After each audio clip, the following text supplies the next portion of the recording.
So today I want to talk about Trey Sermon, or more precisely what you believe is the absence of Trey Sermon. And all that's coming up after the bumper. Don't be cornering me. Hold up. Time. You gotta help me with that corner shit.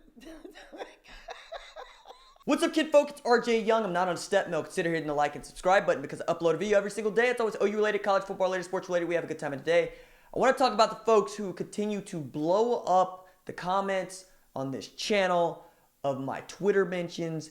I even got something from a thing called Facebook and Instagram and boards going, what happened to Trey Sermon? Why didn't I see Trey Sermon in Oklahoma's 34-27 victory against Texas? And the fact of the matter is, you saw him. If you're paying attention, if you were watching the football game itself, you saw 4 in the backfield. And if you were paying attention in a real way, you'll see that he was an option on some routes. He was out there on the first TD of the game. It was a sprint right RPO, and Jalen Hurts had 3 options. He could take off, he could throw to Trey Sermon, or he could do what he did, which is throw it to CeeDee Lamb. Coincidentally, it's the first of many catches for CeeDee Lamb. 10 for 171 for 3 touchdowns. But you're also looking at this going, man, Trey Sermon needs touches. Well, you're probably the same person who was saying Ramondre Stevenson needs more touches. And you're probably the other person that's saying, where's Kennedy Brooks? And the fact of the matter is, this is a good problem to have. Like, this is the issue that we were going to have last year if Rodney Anderson was healthy, if TJ Pledger was healthy, right? If your man's Trey Sermon was fully healthy. Thing is, he did play in every one of those games. I'm going to get to that. But I need to round this out because you're complaining at a time when Oklahoma had 2 100-yard rushers against Texas. That is the first time that has happened since 1996, when a really bad football team, I think that OU team was 3-8, managed to get a W against a 25th ranked Texas, 30-27, with Damon Parker rushing for 107 and James Allen rushed for 159. It's the first time that you've had 2 100-yard rushers against anybody since West Virginia last year. Remember that barn burner? Because Kennedy Brooks had 182 in that one and Kyler Murray had 114. I understand you're like, I don't want to see Jalen Hurts running with the ball so often. Tough. That's the offense, man. The comp right now for Jalen Hurts isn't Baker. It isn't Kyler. It's not Tua. It's actually more like Lamar Jackson without the speed. And I'll go into that in another segment. But I want to stick with this thing where we're going, where's Trey Sermon? What's wrong with Trey Sermon? Nothing was wrong with Trey Sermon. He's out there. He sprung Ramondre Stevenson for his longest gain of the afternoon, which was a 24-yard rush that set up the final score of the game 3 plays later, where Jalen Hurts got to walk in for the touchdown.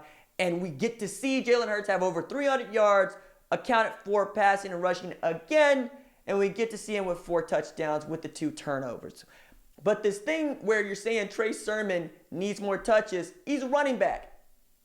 Only one running back can carry the ball at one time because this is football, which means that only one person can actually possess the ball at the same time. Like, it's just the one set of hands on the ball at one time, all right? And more often than not, what you'll see against Oklahoma is folks will take away what Jalen Hurts likes to do, which is his first option.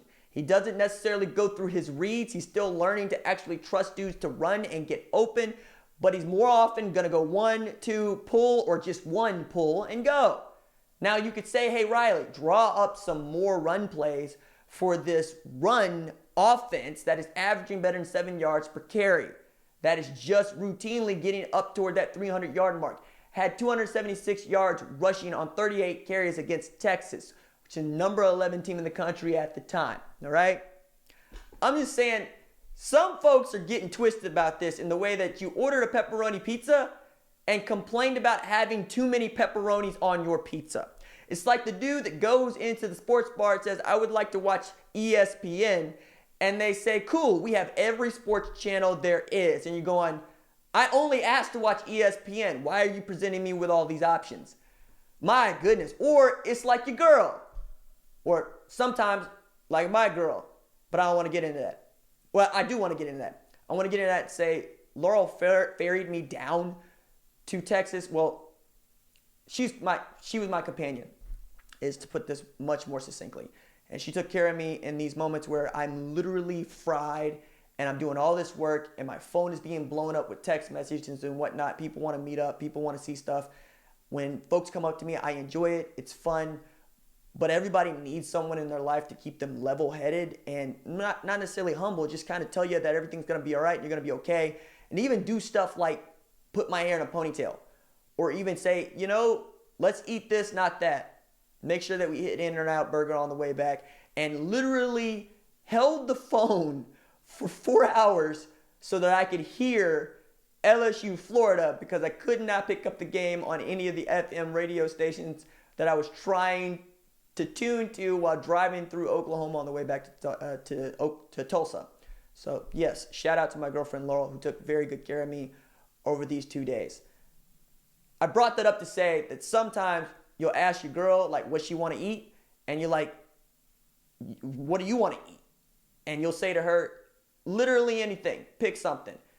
And she'll be like, there's too many choices. And then, y'all do what y'all do and you narrow it down. I like my pepperoni analogy a little bit better than that one because it makes the point. I know Trey Sermon has carried the ball 45 times, 345 yards, 4 tutties. I know that Trey Sermon has touched the ball at least 7 times and carried it for 51 yards in every game except the one against Texas. And I know that he has touched the rock at least once in every single game he's played dating back to 2017. I understand that the man even had 1 carry for 5 yards against Kansas last year when he was basically hurt. But to get in a tizzy because the dude doesn't have a catch or a rush speaks to just how entitled some OU fans are. Like, it is a common conniption. It is a common criticism of OU football fans that they just don't know how good they have it. And that's true because it's been 20 years of sustained excellence at Oklahoma. And what do we yell about? Not having won a national championship in 20 years. Doesn't make us that much different than Georgia, right? I mean, you can talk about all the things you dislike about OU, but for this to be the thing that you are going to pick on speaks more about you than it does the football team, because you're missing that Adrian Ely and Eric Swinson gutted out a performance, that they were outstanding, that these guys didn't even practice through the week. They barely went through walkthroughs. Beatonbow asked them to go. They went and they put together a job against a decent to good Texas defense. Not only leading 276 yards in rushing, but got their passer 235 yards, kept him clean. You understand how much better they are when Swinton and Ely are the bookends. Understand how much better they are when Robinson and Hayes are the guards. And we all know that Creed Humphrey is probably a first-round draft pick. But if you're going to have as many running backs as Oklahoma has, and you're going to try to keep everybody fresh, you're going to spread the wealth. It's going to be difficult to have 1,000-yard rushers in this offense because it's so efficient, all right? You have tools and weapons everywhere. Some days CeeDee Lamb is going to have 10 catches for 171. Some days Kennedy Brooks is going to have 14 for 182. I understand that Kennedy Brooks is a walking first down, right? He's averaging 10 yards per carry in this game. But again, to get upset about all this stuff is for me to say check yourself. Check yourself.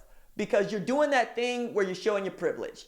You are privileged to root for a team that is this good. Now, you can go root for any other team if you want to, but if it's going to be OU, you're going to have to put up with days where it's like, did Jaden Hazelwood play? Yes, he played. He just didn't get any catches. I mean, Jalen Hurts completed 16 passes. 10 of them were to CD. Guess who he wasn't really complete passes to? Almost anybody else. You're going to have days where it just cycles. And for the sake of the team, for the sake of winning at the highest level, you're going to need to have everybody step up, because the idea for a defense is take away what you do well. Well, if you do everything well, it's hard to take something away. But in the days where it's going to be you can't throw the ball well, a la Texas, in the days where you are able to hold Texas offense to 3 points but give up 24 in the second half, yes, you need to be able to run the ball when you can't pass it. You need to be able to play defense, all right? It's been like that. I understand how you feel. But you're not going to get perfect football as you see it, because as you see it, somebody is going to come up short. And I find this wildly comical because it just speaks to who's watching football and who's not. Because if you're watching football, you know that Trey Sermon was there. If you're watching the scoreboard or you're watching the ball, you're not so much. It's one of the reasons I love what I do and I love watching football is I'm watching the trenches more than I'm watching anything else. And OU's defensive line was flat out abusive to Texas' offensive line.